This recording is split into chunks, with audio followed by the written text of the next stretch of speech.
할렐루야. 오늘도 하나님의 은혜와 축복이 우리 성도들 모두에게 충만하시기를 주의 이름으로 축원드립니다. 오늘 말씀의 제목은 염려가 일상이 되는 시대의 처방전, 이런 제목입니다. 여러분들 혹시 요새 뉴스 보셨습니까? 뉴스도 그냥 뉴스가 아니고 코로나19 이게 꼭 들어갑니다. 그냥 일상의 뉴스가 아니고 우리가 사는 시대가 코로나19의 시대에 살고 있다라고 하는 겁니다. 그래서 어떤 사람은 이렇게 얘기해요.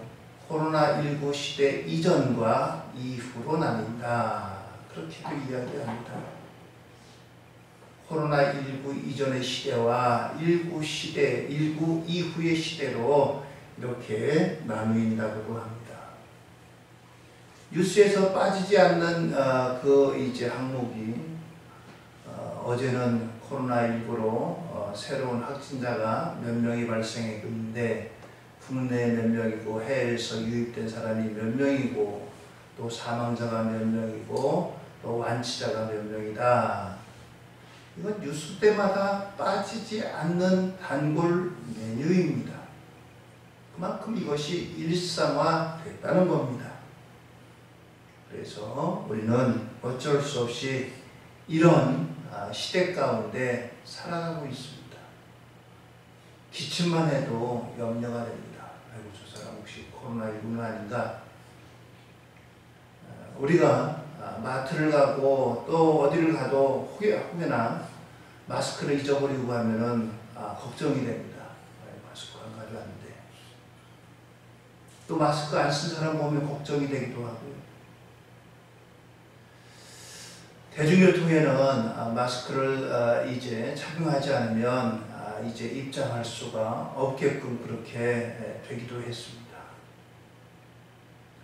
오늘 이와 같은 시대에 오늘 우리가 살아가고 있다라고 하는 것입니다. 또 이것 때문에 계속해서 경제는 마이너스를 거듭하고 있습니다. 수출이 얼마나 감소를 했느니 실업률은 또 얼마나 늘어났느니 뭐 이런 뉴스들이 빠지지 않는 단골 뉴스가 되고 있습니다. 자, 이와 같은 염려의 일상시대에 저와 여러분들이 살아가고 있습니다. 오늘 이러한 시대를 살아가면서 우리가 어떻게 이러한 시대를 정말 슬기롭게 살아가야 될 것인가. 오늘 우리에게 하나님의 말씀 마태복음 6장 25절 34절을 통해서 이 말씀이 처방전이 되고 위로가 되고 소망이 되는 복된 말씀 되기를 예수님의 이름으로 축원을 드립니다. 아멘. 오늘 이와 같은 시대에 이제 우리에게 주신 말씀, 먼저 25절로 26절의 말씀입니다. 그러므로 내가 너희에게 이르노니, 여러분들이 성경을 읽으시다가 그러므로 라고 하는 말씀이 나오면은 그 앞에 말씀에 대한 다시 한번 요약, 그리고 또 강조, 이것이 반드시 나오는 겁니다. 앞에 있는 말씀이 좀 길게 나와 있어요. 그런데 이것을 다시 한번 강조하고 또 종합적으로 압축하고 핵심적으로 말하는 것이 그러므로 라고 하는 이 말씀 뒤에 나오는 말씀입니다. 이미 마태복음 6장에서 앞에 말씀하고 계신데 이 모든 것들을 종합하는 것이 그러므로 라고 하는 단어입니다. 성경을 읽으시다가 여러분들에게서 그러므로 라고 하는 말씀이 나오면 다시 한번 눈을 더 크게 뜨시고 더 크게 주목을 해야 돼요. 자, 그럼 우리에게 뭐라고 말씀하고 있습니까? 목숨을 위하여 무엇을 먹을까? 무엇을 마실까? 몸을 위하여 무엇을 입을까? 염려하지 말라. 목숨이 음식보다 중하지 아니하며 몸이 의복보다 중하지 아니하냐. 공중의 새를 보라. 심지도 않고 거두지도 않고 창고에 모아 들이지도 아니하되 너희 하늘 아버지께서 기르시나니 너희는 이것들보다 귀하지 아니하냐. 반어적으로 이것들보다 귀하지 아니하냐. 이것들보다 비교할 수 없이 귀한 존재다 라고 말씀하고 계시는 겁니다. 주님 말씀하십니다. 주님 말씀하시기를 우리를 세상 그 어떤 것보다도 더 존귀하게 여기신다는 거예요. 사람들이 볼 때는 아이고 별 볼 일 없는 사람, 아무것도 아닌 사람, 그렇게 볼지 모르지만 하나님이 보실 때는 세상 그 어떤 것보다도 더 존귀하게, 더 귀하게 여기신다는 겁니다. 오늘 이 말씀이 염려가 일상이 되는 시대를 살고 있는 우리들에게 처방전이 된다라고 하시는 말씀입니다. 이 말씀이 어떻게 해서 매일같이 염려와 근심을 끊어버리지 못하고 달고 사는 우리에게 처방전이 되느냐? 그것은 먼저 우리를 돌보시는 분이 계시기 때문이다 라고 하는 겁니다.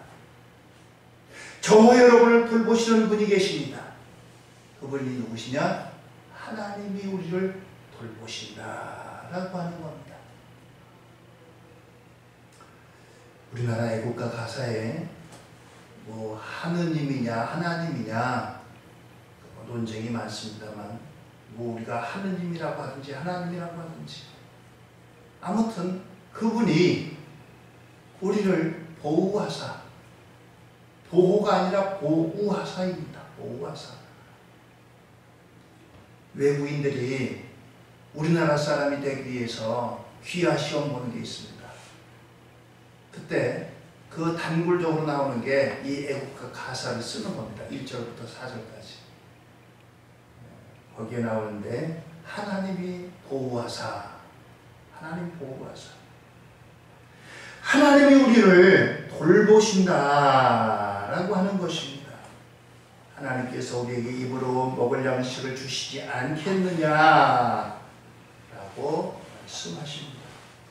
풍요롭고 너그러우시고 자비하시고 넘치시는 그 하나님이 우리의 먹고 있는 것, 이와 같은 것들을 보고만 계시겠느냐? 우리의 위험과 우리의 염려와 우리의 걱정, 우리의 그 모든 것들을 보고만 계시겠느냐라고 하는 것입니다. 하나님이 이와 같은 것들을 그냥 보고 방관만 하시지 않는다라고 하는 겁니다. 언젠가도 말씀드렸습니다만 요새 자동차 뒤에 스티커를 붙였는데 거기 보면은 이런 말이 있습니다. 위급시에 RH 플러스 누구의 A형인 여아 또는 남아 먼저 구해주세요. 이런 거 보셨습니까? 대부분 보면 젊은 이제 아빠들이 아기들 태우고 다니는 그 부모들이 써놓은 스티커들입니다. 요새는 뭐 다 만들어서 나옵니다. 참 이걸 보면서 이게 부모 아니겠느냐라고 하는 생각이 듭니다. 사고가 나가지고 1분 1초를 다투는, 예를 들어 그런 상황이 벌어졌을 때 소방대원이라든가 구출하러 온 사람들이 뭐 대부분들은 눈에 잘 띄는 어른들, 운전자라든가 이런 사람들을 구출하고 있겠죠. 근데 이런 걸 붙여놔가지고 1분 1초가 급하고 누군가를 먼저 구해야 된다면은 아이들 먼저 구해달라 라고 하는 이런 스티커를 붙여놓은 게 있습니다. 이 스티커를 붙여놓은 사람이 이름도 얼굴도 성도 모르는 남의 집 애들을 태우고 다니면서 이런 거 붙이겠어요? 자기 자녀들을 태우고 다니면 부모가 붙여놓겠죠. 자기 자녀. 이게 부모입니다. 이게 부모예요. 이게 부모입니다. 하나님이 염려와 근심과 걱정이 만연한 이 땅에 사는 우리 인생들을 하나님이 결코 쳐다보시지 않고 외면하지 않고 하나님이 돌보신다. 이게 부모입니다. 그렇습니다. 나를 돌보는 사람이 없다면, 나를 돌아보는 이가 없다면 어떻게 하든지 내 힘으로 살아가야 됩니다. 내가 해결해야 되고 내가 문제를 이제 해결해야지 살아갈 수밖에 없어. 그러나 내 힘으로 힘들고 어려울 때 나를 돌보시는 분이 계십니다. 돌보시는 분이 계십니다.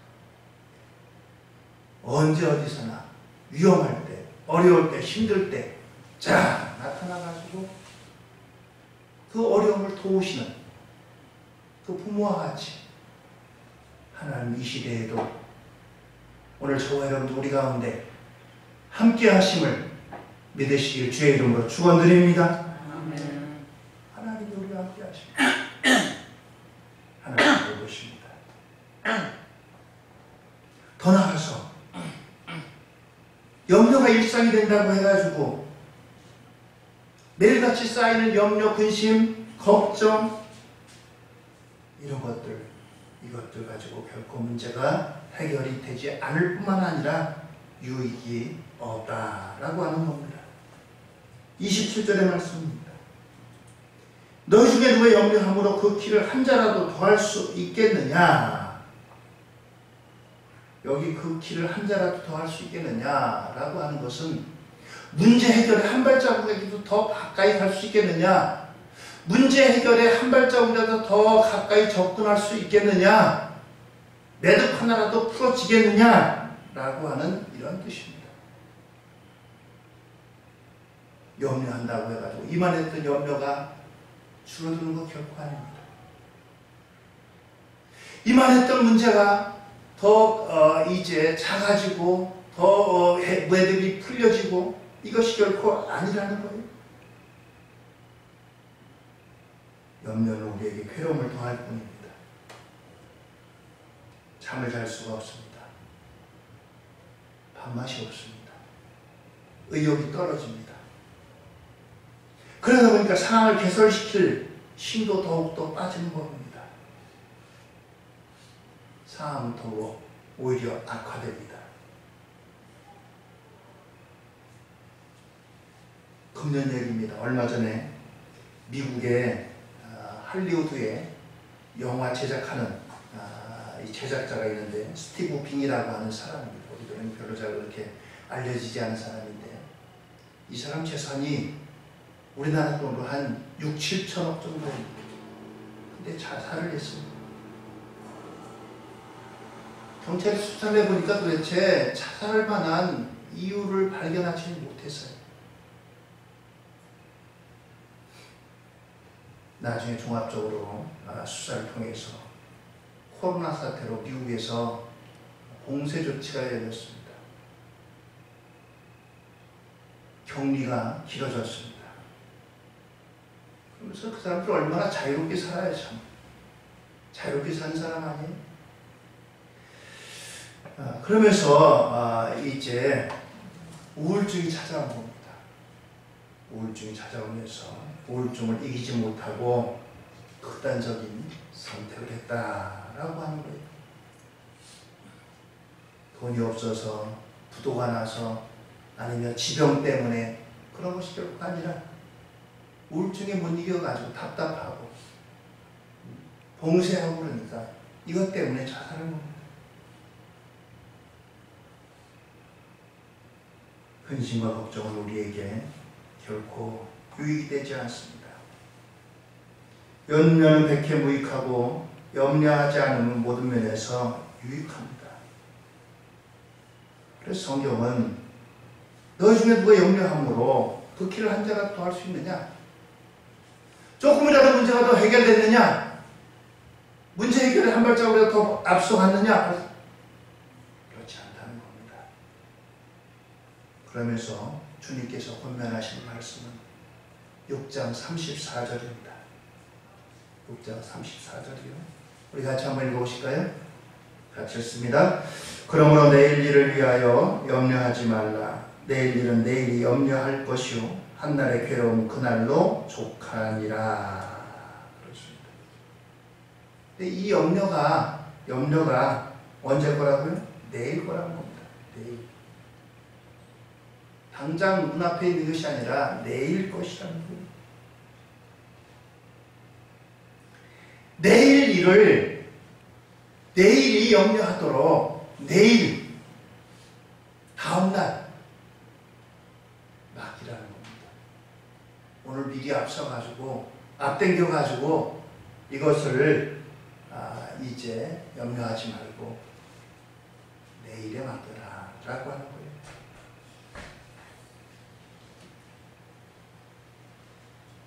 비유로 말한다면요, 남한테 돈을 빌렸으면 돈을 갚아야 되잖아요. 근데 아직 돈을 안 빌렸어요. 아직 돈을 빌리지 않았는데 어떻게 내일 아이고 그 빚을 이제 빌린 돈을 갚지? 그것과 똑같은 거예요. 남에게 돈을 빌리고 난 다음에야 돈 갚을 걱정도 하는 거고 염려도 하는 거고 하는 거지. 돈도 안 빌렸는데 미리부터 아이고 돈 어떻게 갚지? 이것부터 염려하는 거예요. 이게 염려의 근본이라는 겁니다.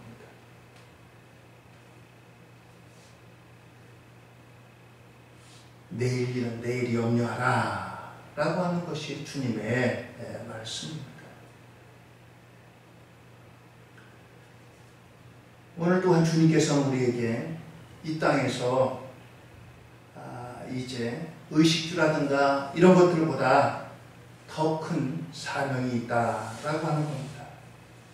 6장 33절에 말씀하기를 그런즉 너희는 먼저 그의 나라와 그의 의를 구하라. 그리하면 이 모든 것을 너에게 더하시리라 말씀합니다.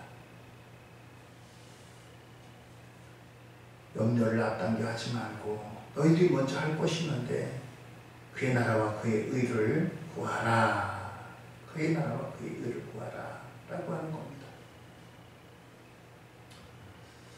어떤 사람이 남의 밭을 일구는데 밭을 일구다가 밭에 뭐가 부딪혔어요. 살살 파봤더니 거기 항아리가 나옵니다. 항아리 안을 들여보고서는 깜짝 놀랐어요. 집으로 달려갔습니다. 아내에게 여보 우리 집 당장 내놓읍시다. 당장 팝시다. 아이고 아내가 갑자기 아니 우리 살고 있는 집을 내놓으면 어떡하냐 우리 어디가 사냐고. 아니 내 말 들어 우선 팔고 가. 집을 내놓습니다. 근데 갑자기 집을 내놨으니 뭐 제값을 받겠어요? 제값보다 훨씬 싸게 사겠다고 연락이 왔습니다. 그래도 팝니다.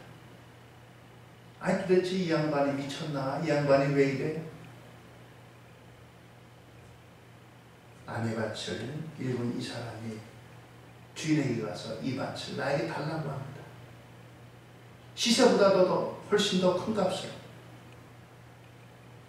이 밭주인은 너무나도 기분이 좋았습니다. 매년같이 이 밭을 그냥 놀려 먹을 수도 없고 누구에게 줄래니 매년마다 이것이 귀찮은 일이고 팔았습니다. 이 사람이 현명한 사람일까요? 아니면 미련한 사람일까요? 사람들이 보기에는 미쳤다고 할 겁니다. 저 사람 미쳤지 저거. 아니 어디 가서 어떻게 살라고 집을 팔아.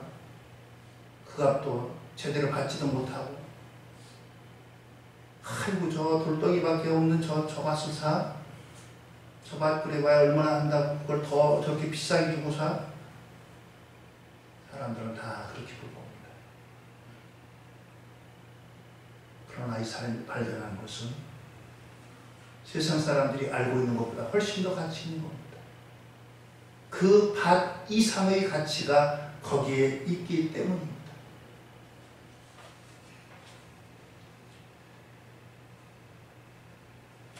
밭에 있는 보화를 발견한 이 농부에게는 그 어떤 것보다도 이 밭을 소유하는데 그것을 아끼지 않습니다.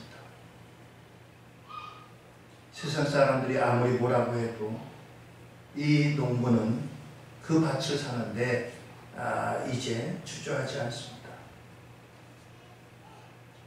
하나님 나라의 사랑과 마음을 뺏기고 하나님 나라의 가치를 아는 그 사람이 하나님 나라를 위해서 희생하고 충성하고 봉사하고 그 가치를 아는 사람이 거기에 투자하는데 모르는 사람들이 저렇게 살아야 되나? 저렇게 살아야 되나?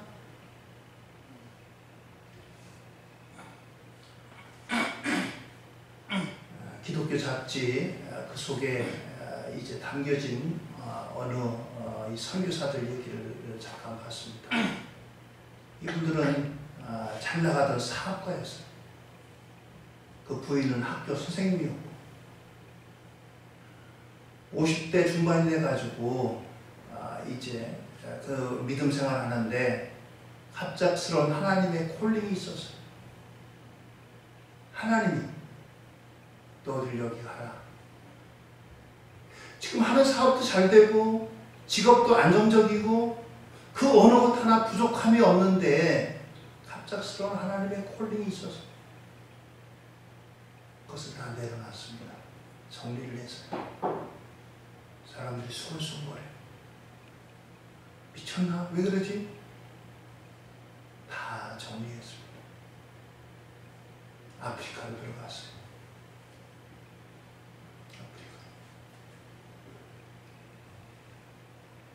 그곳에 들어가서 그들과 같이 먹고 마시고 그들과 생활을 합니다.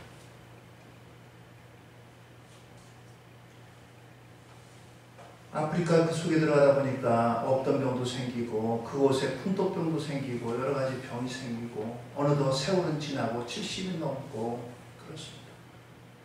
사람들 가운데 그만하면 됐으니까 이제 국에 들어오시라. 그 정도 사역했으면 충분하니까 들어오시라. 그렇게 부르는데 이분들은 한국을 떠나서 거기 갈 때 결단을 했어요. 내가 여기에다 뼈를 묻겠다. 내가 이들과 함께 하겠다. 잠깐 왔다 가는 것이 아니라 내 인생에 남은 것을 여기에 쏟겠다. 그런 마음으로 떠났던 거예요. 사람들을 보고서 적당히 하고 돌아오지. 그만하면 됐지. 왜 잘 나가는 사업을 정리하고 잘 나가는 사업을 그렇게 그만두고 안정된 직장을 그만두고 그렇게 살아야 되나? 근데 하나님 나라의 부르심, 하나님의 부르심, 그 가치와 사명에 붙들림 받아서 기꺼이 남은 생애를 그 나라를 위해서 살겠다라고 하는 그러한 감정이 있는 것을 보았습니다. 그렇습니다. 하나님 앞에 이와 같은 그의 나라와 그의 의를 구하는 더 큰 사명을 발견할 때 세상의 그 어떤 것도 결코 그것보다 클 수가 없습니다.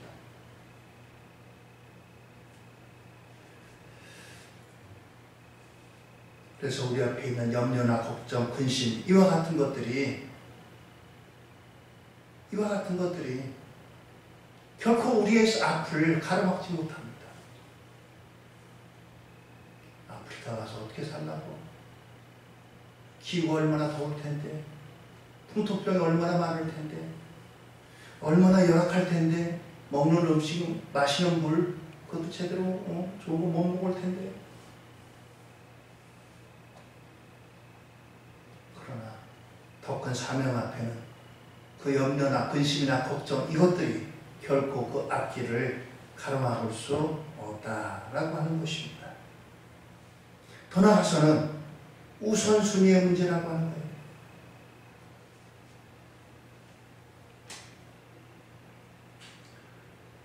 우리가 먼저 그의 나라와 그의 의를 구하라 라고 말씀하셨습니다. 6장 33절에요. 그럼 하나님 나라와 하나님의 의를 구하면 다 먹고 사는 거 해결되고 모든 거 다 해결될까? 우선순위상의 먼저 문제지 이것이 모든 것은 아니라는 거예요. 일용할 양식도 함께 구하라는 겁니다. 마태복음 6장에 보면은 예수님 우리에게 가르쳐주신 기도가 나옵니다. 주기도라고 하죠. 6장 9절 10절 그 이하에 쭉 보면 이렇게 말씀하고 있습니다. 그러므로 너희는 이렇게 기도하라. 하늘에 계신 우리 아버지여 이름이 거룩히 여김을 받으시오며 나라가 임하시오며 뜻이 하늘에서 이루어진 것 같이 땅에서도 이루어지이다. 먼저 하늘의 영광을 구합니다. 6장 11절입니다. 오늘 우리에게 일용할 양식을 주시옵고 오늘 우리에게 일용할 양식을 주시옵고 오늘 이 땅에서 일용할 양식도 구하라는 겁니다. 하늘의 영광만을 구하고 뜬구름 잡는 그와 같은 것이 아니라 우리에게 일용할 양식을 주시옵고 그렇습니다. 우선순위의 문제라고 하는 것입니다. 이 땅에서의 필요에 대한 그것을 구하는 것을 멈추지 말라는 것입니다. 더 나아가서 이 말씀은 하나님 나라를 구하는 것이 우리의 필요를 구하는 것과 구분되는 것이 결코 아니라고 하는 겁니다. 한 사람이 사업을 하는데 사업 잘 되게 해달라고 기도하고 있어요. 사업 잘 되게 해달라고. 하나님 이 사업 크게 해주세요. 이 사업 잘 되게 해주세요. 그런데 어느 경우에는 이 사업 잘 돼가지고요. 집 크게 짓고요. 차 더 좋은 거 타고요. 먹는 거 더 좋은 거 먹고요. 통장에 잔고가 더 많이 갖게 해주시고요. 유산도 더 많이 남게 해주시고요. 이런 기도가 있겠죠. 또 한 경우에 하나님 사업 잘 되게 해주세요. 크게 해주세요. 이 사업으로 하나님께 영광 돌리고 하나님 많은 사람 구제할 수 있게 해주세요. 도울 수 있게 해주세요. 하나님의 교회를 돕게 해주세요. 선교사들을 도울 수 있게 해주세요. 어려운 사람을 도울 수 있게 하나님 나에게 물질의 복을 주세요.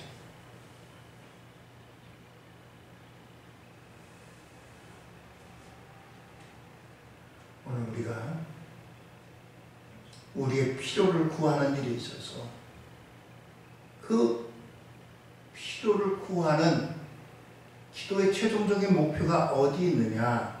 바로 여기에 초점을 맞춰야 된다는 거예요.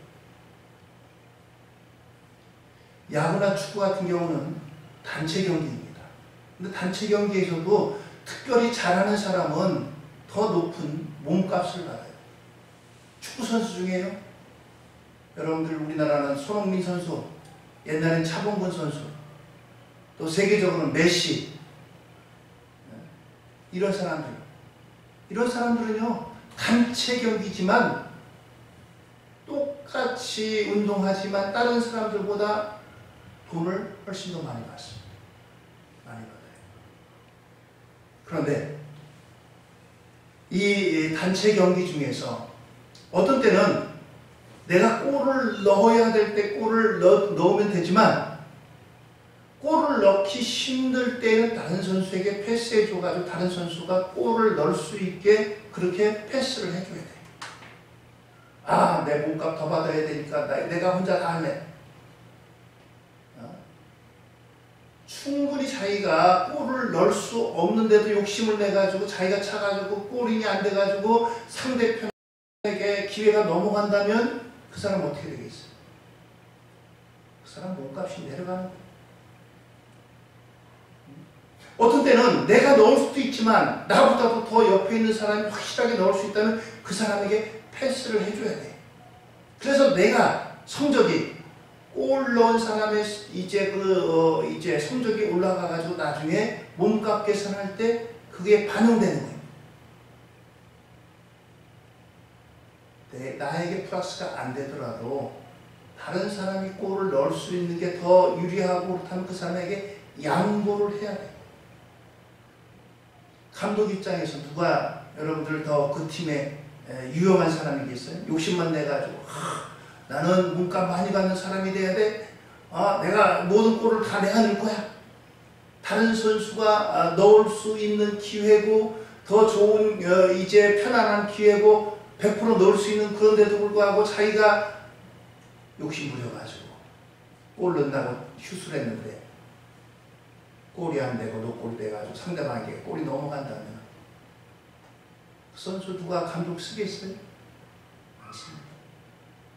그러나 희생을 하더라도 나보다는 당신이 골 넣을 수 있는 더 좋은 자리에 있어 위치에 당신에게 패스할게. 당신이 골 넣어.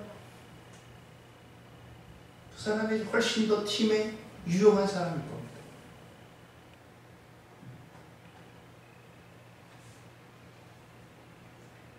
하나님 나라라고 하는 이런 관점에서 볼 때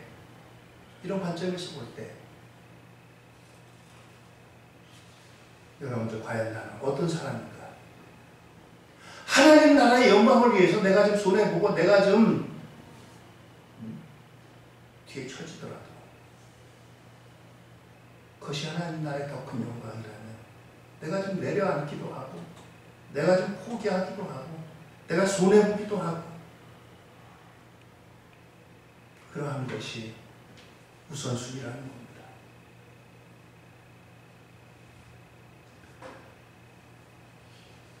한 5년 가까이 됐는데 미국에서 총기 사건이 났습니다. 미국은 뭐 총을 워낙 자유롭게 갖고 다니니까요. 총기 사건이 났는데 한 전직 군인이 여자에게 이제 거절을 당했습니다. 홧김에 총을 들고 무차별 난사를 했습니다. 3명의 사람이 총상을 입었는데 그 중에 한 주부가 이제 3발을 맞았습니다. 팔하고 다리, 허벅지 이런데. 그런데 이 3발씩이나 맞고도 이제 주부가 자기 자녀를 위해서 달려가는 거예요.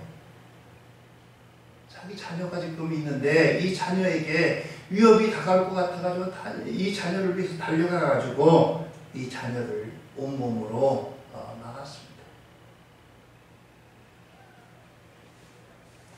나중에 이 여인이 이제 이제 응급실에 수술을 받아가지고 극적으로 살아났습니다.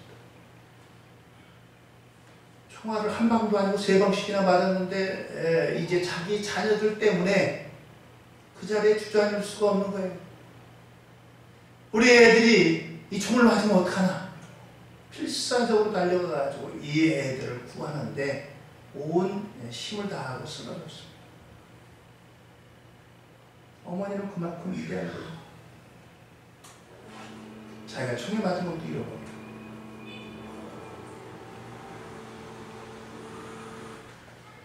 염려와 근심과 걱정, 코로나19가 온 세상을 뒤덮고 있습니다.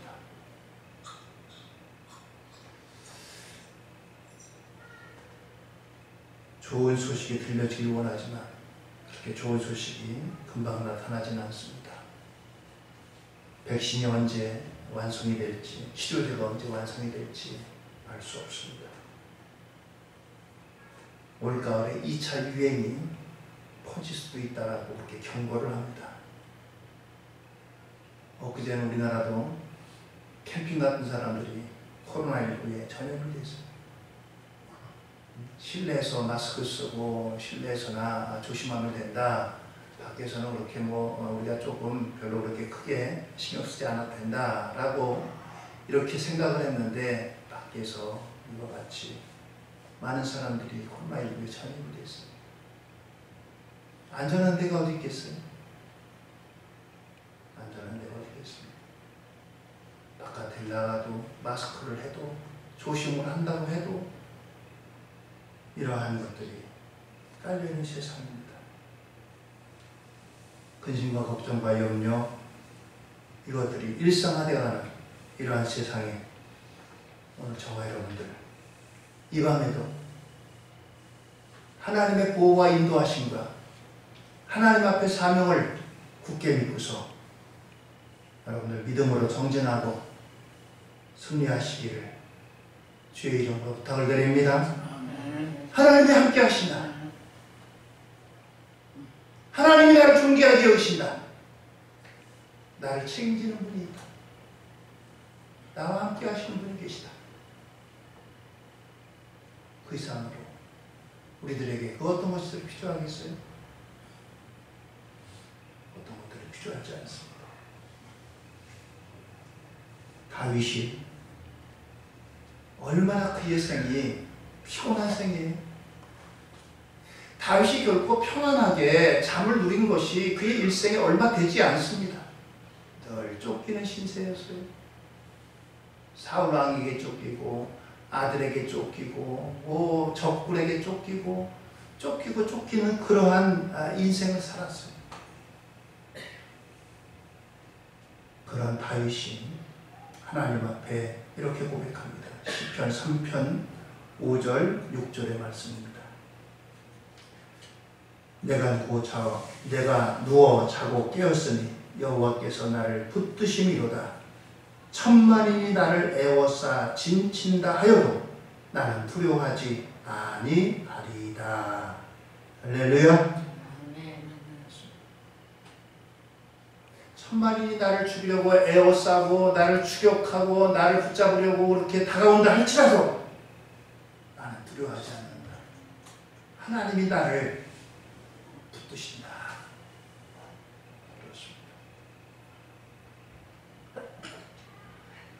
코로나19가 경제적인 압박이 우리를 흔들고 또 여러분들 폭우와 폭염 이와 같은 것들이 엄습하는 세상입니다.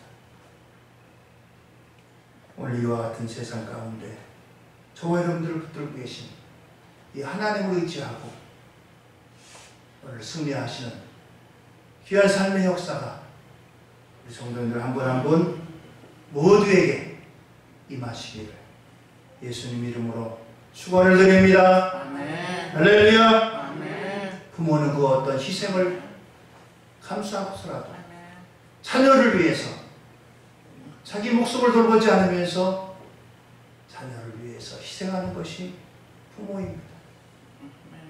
총을 맞으면서도 위험을 알면서도 자기 몸을 던지는 게 부모입니다. 부모가 자녀를 위하는 것보다 더 우리를 귀하게 여기시는 하나님의 손길이 이 시대에도